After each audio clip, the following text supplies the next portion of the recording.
and welcome back to Horoscope TV. It is so great to have you with us again as we look ahead at the celestial weather. It's good to be here. We are turning our gaze toward the future, specifically to the week of February 2nd through February 8th, 2026. A very interesting week. It really is. And today we are doing something a little different. We are focusing entirely on, well, the architect of the zodiac. The strategist. The strategist. Yeah. The one who usually has the 5-year plan laminated and filed before the rest of us have even had our morning coffee.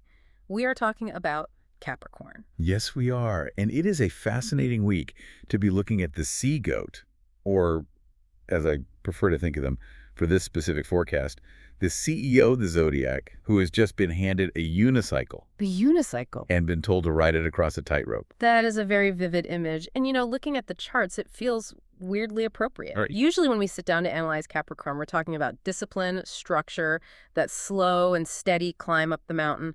But looking at the data for this first week of February 2026, the energy feels glitchy. Oh, that's a good word. It feels like a glitch in the matrix. Glitchy is the perfect word for it. Right. If you are a Capricorn, or, if you live with one, you need to prepare for a week where the standard operating procedures simply do not apply. They just go out the window. Completely. Yeah. We are seeing a massive tension bubbling up between the Capricorn's ruling need for order and a planetary demand for, well, absolute chaos. Chaos is a strong word. In an astrological context, for this week, it's really the only word that fits. We have this really complex mix of energies, and I'm specifically highlighting a tension between these massive creative breakthroughs. On one hand, Which sounds great. it is, but on the other hand, there's a need for extreme financial caution. It's like the universe is handing you a blank check for creativity, but freezing your actual bank account. So the mission for our analysis today is pretty clear then. We need to help our Capricorn listener navigate this high voltage energy without blowing a fuse. Correct. That's the goal. We need to analyze the planetary movements that are creating this specific, very unique atmosphere. If I had to give this week a headline, based purely on the astrological data, I would call it Financial Flux and Creative Breakthroughs. Okay. Financial flux and creative breakthroughs. It is a week defined almost entirely by Uranus going direct and some very significant, and I have to say, somewhat volatile activity in your money houses. That sounds a bit like a roller coaster, Fun on the way up, maybe a little terrifying on the way down. Let's start with the engine of this roller coaster. You mentioned Uranus going direct. I know enough about astrology to know that Uranus is the weird one. He's the disruptor. The disruptor. It is the great awakener. On February 4th, Uranus stations direct. Now, for the listener who doesn't track planetary motion on a daily basis, let's break that down. Please. When a planet is retrograde, its energy is internalized. It's all about psychological processing. Uranus has been retrograde for months, meaning this urge for change, for freedom, has been brewing inside the Capricorn psyche, maybe largely unnoticed. Like a pot simmering on low. Exactly. But on February 4th, it stops, pivots, and moves forward. The heat gets turned up to high. So that internal pressure valve is just released. Explosively.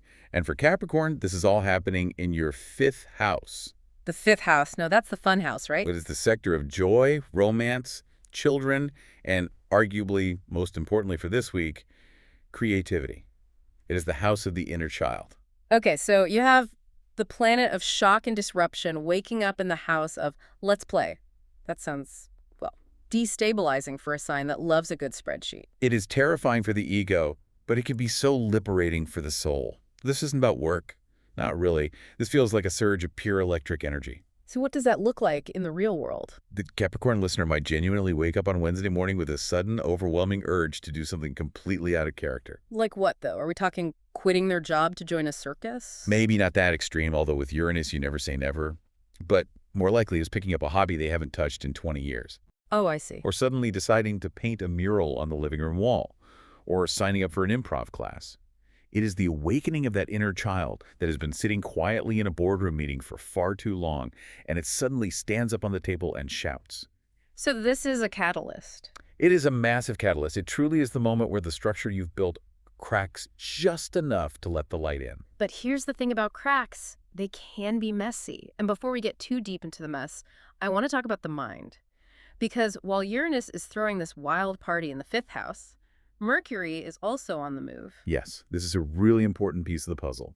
On February 6th, Mercury leaves the logical, detached air of Aquarius and enters Pisces. Pisces, the mystic, the dreamer. Exactly. Now just consider that contrast for a moment. Capricorn is an earth sign grounded, practical. What you see is what you get. Tangible. Tangible. Mercury in Pisces is water. It's fluid, intuitive, emotional.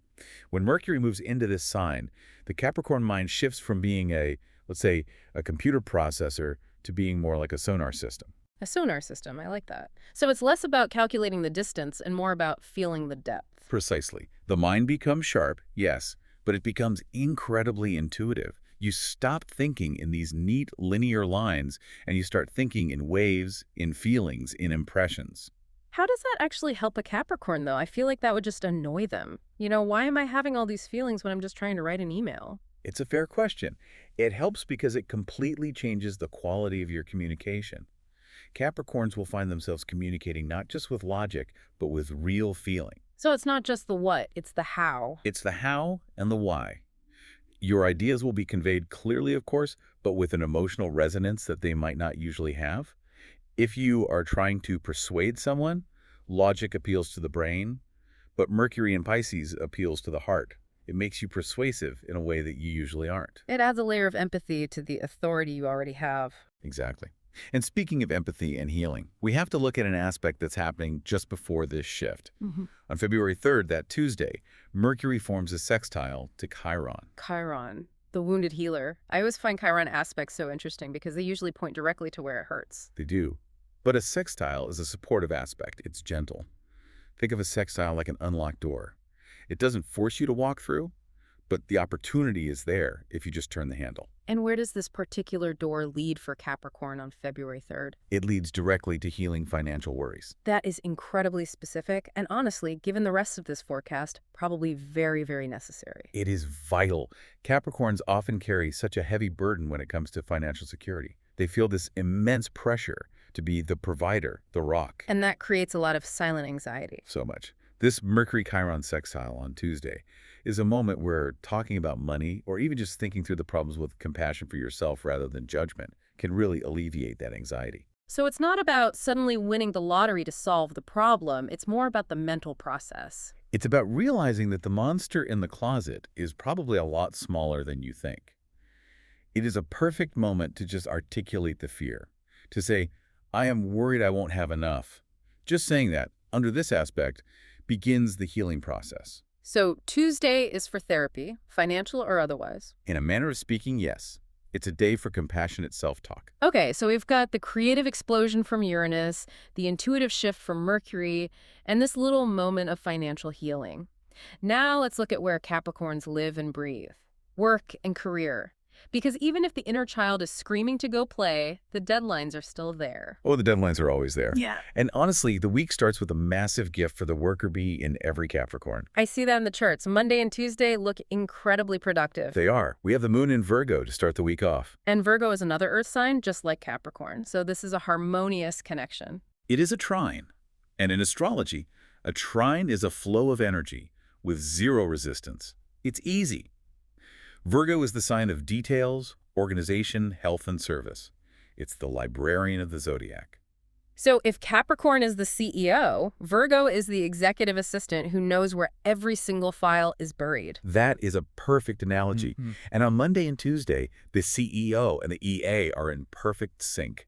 This is the time to clear your desk, organize your files, answer those 50 emails that have been haunting your inbox. It's that get your life together energy. It really is. And the beauty of it is that the discipline comes naturally. You won't have to force yourself to sit down and focus. The Virgo moon provides that lens for you, just automatically. So the advice is don't waste Monday. Front load all that grunt work. Absolutely. 100%. Because as the week progresses, that laser-like focus is going to fracture. It's going to get a lot fuzzier. Right, because we move toward that Mercury and Pisces influence we were just talking about. So how does the work vibe change later in the week? It shifts from being administrative to being creative and persuasive. Once that Virgo moon passes, and especially once Mercury enters Pisces on the 6th, the energy is no longer about spreadsheets. It's about vision.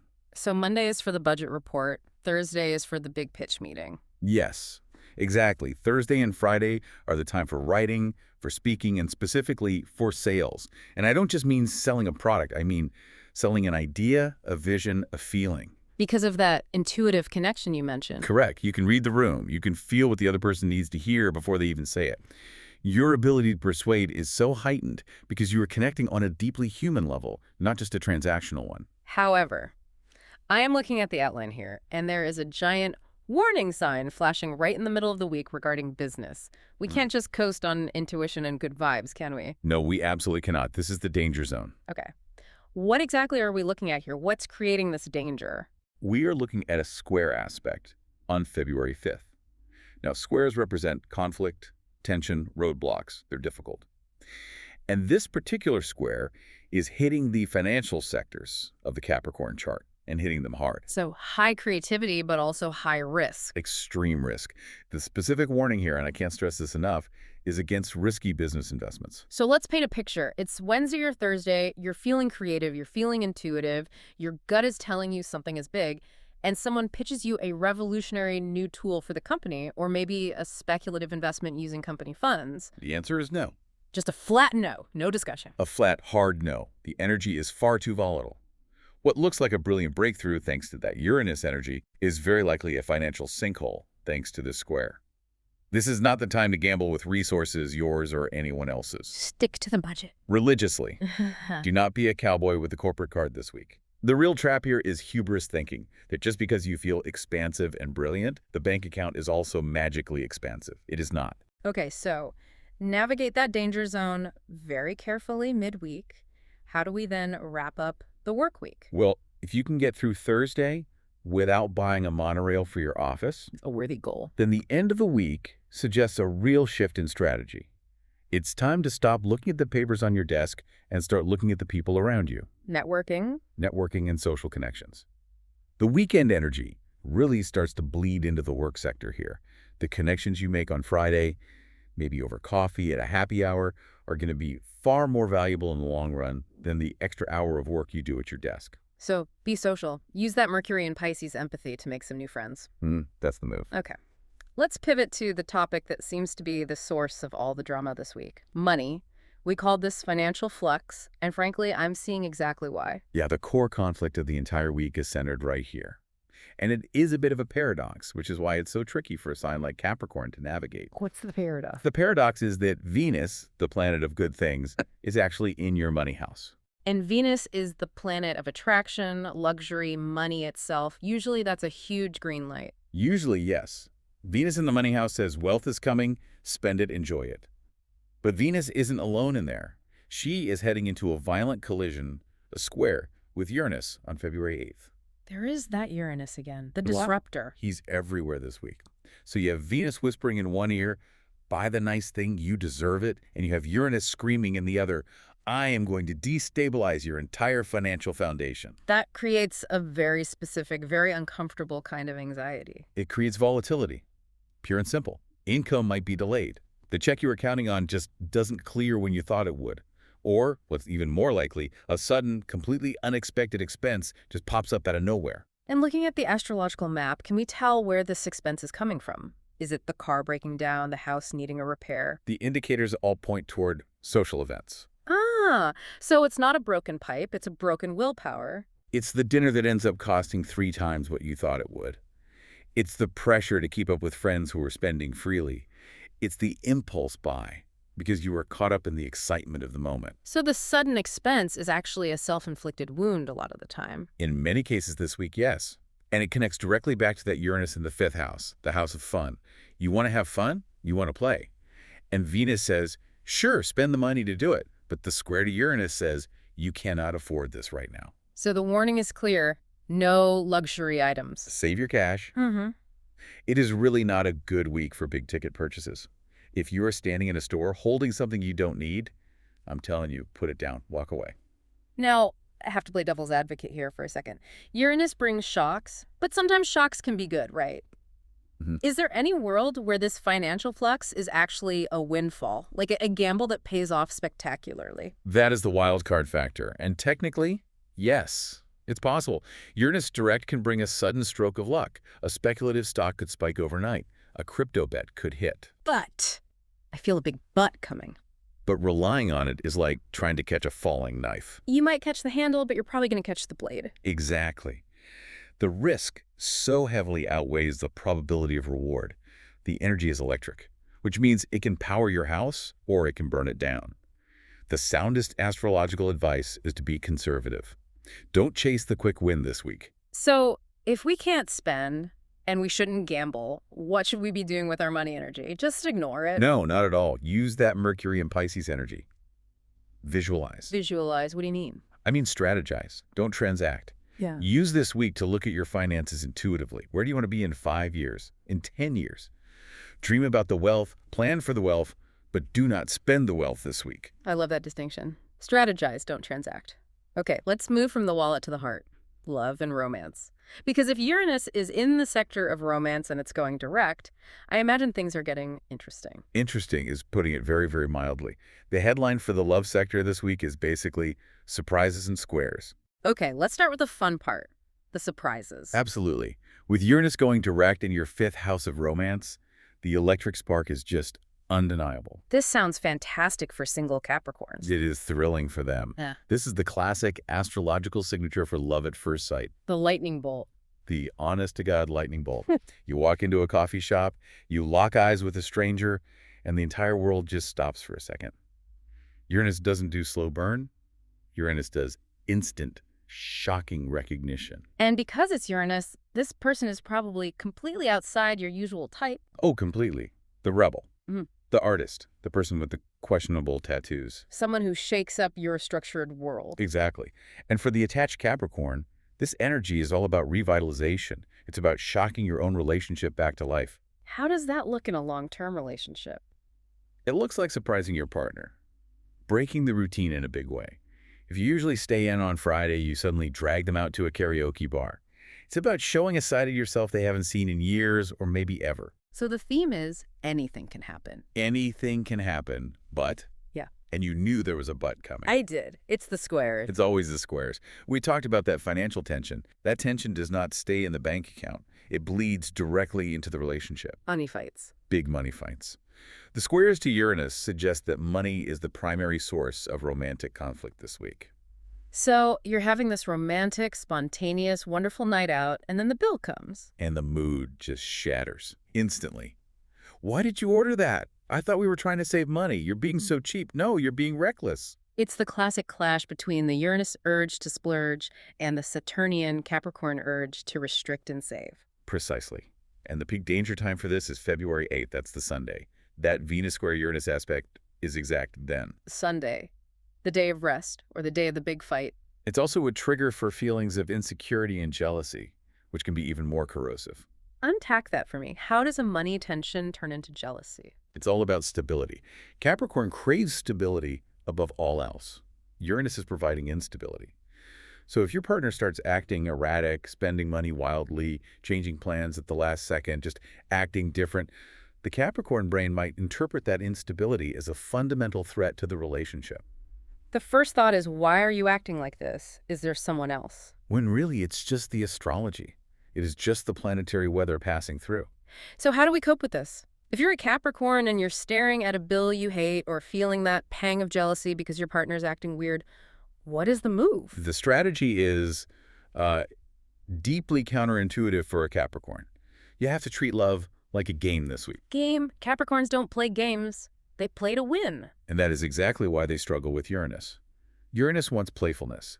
If you take this week's romantic energy seriously, it will feel heavy and it will be conflict-ridden. You will fight. So what's the alternative? But if you refuse to be serious, if you can laugh at the ridiculously expensive bill, if you can make a joke about the weird behavior, you diffuse the tension completely. So just lighten up. Radical lightness is the only way through. Let your inner child run the relationship for just this 1 week. Heaviness will lead to conflict. Playfulness will lead to connection. That is great advice. Very hard to do for a Capricorn, but great advice. Now, speaking of heaviness, let's check in on the physical vessel, health and wellness. How is the Capricorn body handling all this voltage? The constitution is generally quite strong, but there's a very, very specific mind-body connection that is highlighted in the charts for this week. And what's the trigger for that? It's stress. specifically financial stress. We are definitely seeing a pattern here. It's the theme of the week. Hmm. The analysis shows that worrying about finances is a direct trigger for physical symptoms, and it manifests most commonly as headaches. The classic tension headache, the I'm thinking way too hard about my budget headache. Exactly. It's the pressure of that Mercury transit combined with the electric shock of Uranus. The brain is basically overheating. And are there specific body parts to watch out for? I know every sign rules a different part of the anatomy. For Capricorn, it is the knees, the bones, and the teeth. Your ruler, Saturn, governs the entire skeletal structure. The things that hold us up, the foundation. Yes. And when Uranus shakes the foundation of your life, the things that physically hold you up can take the hit. There is a definite vulnerability in the knees this week. So maybe be careful on the morning run.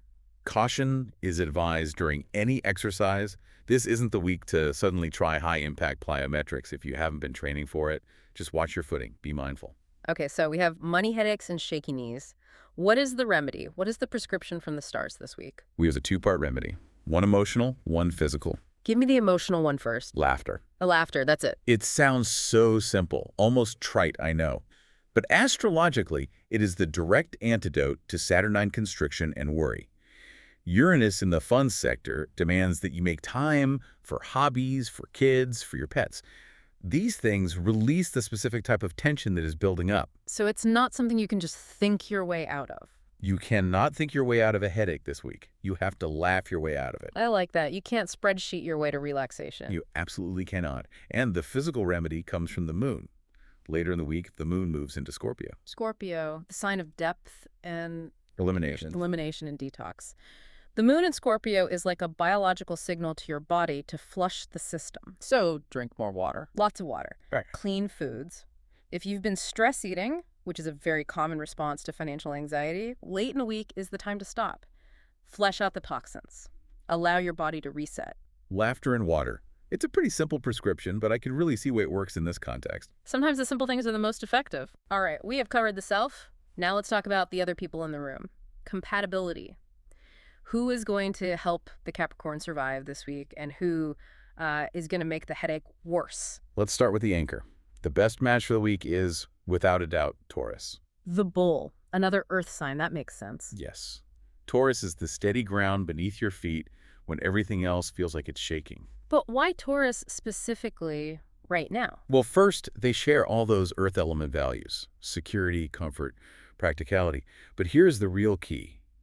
Uranus, the planet causing all this chaos, is currently in Taurus. So the bull is actually at the center of the same storm. They are riding the lightning bolt with you, but because they are Earth, they are handling it. The dynamic is really fascinating. The Capricorn grounds the Taurus when they feel spun out, and the Taurus helps the Capricorn loosen up and actually enjoy the ride a little. It's symbiotic. It is. And Taurus also rules the senses. Good food, comfortable environments, good music. If you are going to go out and spend money carefully, of course, do it with a Taurus. They will make sure it's worth every penny. They offer loyalty, and the data suggests they are the only ones who really get the deep structural changes you're trying to make. So find a Taurus, hug a Taurus. Got it. Now, who is the worst match? Who should we be avoiding? Libra.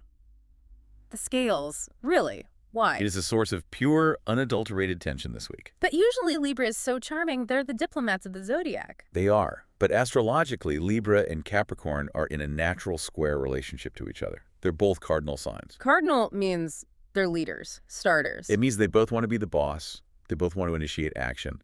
But their styles are diametrically opposed. Capricorn is direct, work-focused, let's just get it done efficiently. And Libra is. Libra is social, sometimes indecisive. Let's weigh every single option 7 times and make absolutely sure everyone is happy with the decision. I can just see the meeting now. The Capricorn is looking at their watch, tapping their foot, and the Libra is still debating the font choice for the presentation. Exactly. It drives the Capricorn absolutely insane. And with all the financial stress in the air this week, the conflict is just heightened. The Capricorn will view the Libra as frivolous or lazy. The Libra will view the Capricorn as cold, boring, and probably stingy. Arguments about work-life balance seem likely. Inevitable. You work too much. You spend too much. It's just a frustrating loop. The advice is simply to limit your time with Libra people this week to avoid that frustration. Don't try to solve a complex problem with a Libra. Just save it for next week. Good to know. Keep the Libras at arm's length, stick with the Taurians. Before we wrap this all up, let's do a rapid-fire run-through of the lucky elements. If a Capricorn wants a little extra boost of good energy, what are the specs? Okay. Color of the week. Brown. Brown. It sounds a little dull. It's not dull, it's grounding. In a week of electric shocks and mental instability, wearing the color of the earth literally helps you stay connected to reality. Think of it as a protective shield. Okay, I'm sold. Earth tones it is. What about best dates? February 3rd and February 4th, Tuesday and Wednesday. That aligns perfectly with that healing aspect and the Uranus direct station. Correct. The beginning of the week is your power window. If you have to do something hard or important, do it then. And lucky numbers. We have a sequence for you: 4, 8, 17, 26, 35, and 44. A lot of 4s and 8s in there. Structure and infinity. Indeed, a very Capricorn combination. Okay, let's zoom out. We have analyzed the chaotic energy of Uranus, the intuitive shift of Mercury, the danger zones in business, and the absolute need for playfulness in love. If you had to distill this entire, very complex analysis into one final thought-one provocation for our Capricorn listener to carry with them, what would it be? I would say this: Capricorns are obsessed with productivity. It is their default setting. It's how they measure their worth, by their output. But with Uranus going direct in the sector of fun and play, I want to propose a radical idea for this week. Okay. Perhaps the most productive thing a hardworking Capricorn can possibly do this week is actually play. So play is productive. Yes, for this week it is. Because that play is where the creative breakthrough is going to come from. If you keep grinding away at the desk, you are going to miss the lightning bolt. If you stop, go outside, paint something, dance, do something totally useless, Yeah. that is when the genius strikes. That is fantastic advice. You have to put down the spreadsheet to save the spreadsheet. That's it, exactly. Well, thank you so much for that analysis. It sounds like a week of very high highs and some pretty important cautionary lows. It certainly is a week to be mindful. And thank you to our listeners for tuning into this episode on Horoscope TV. We really hope this helps you navigate the sparks and the spreadsheets of the coming week. If you found this helpful, please make sure to subscribe so you can get notified when the next episode is available. We'll be back with another forecast very soon. Goodbye, everyone.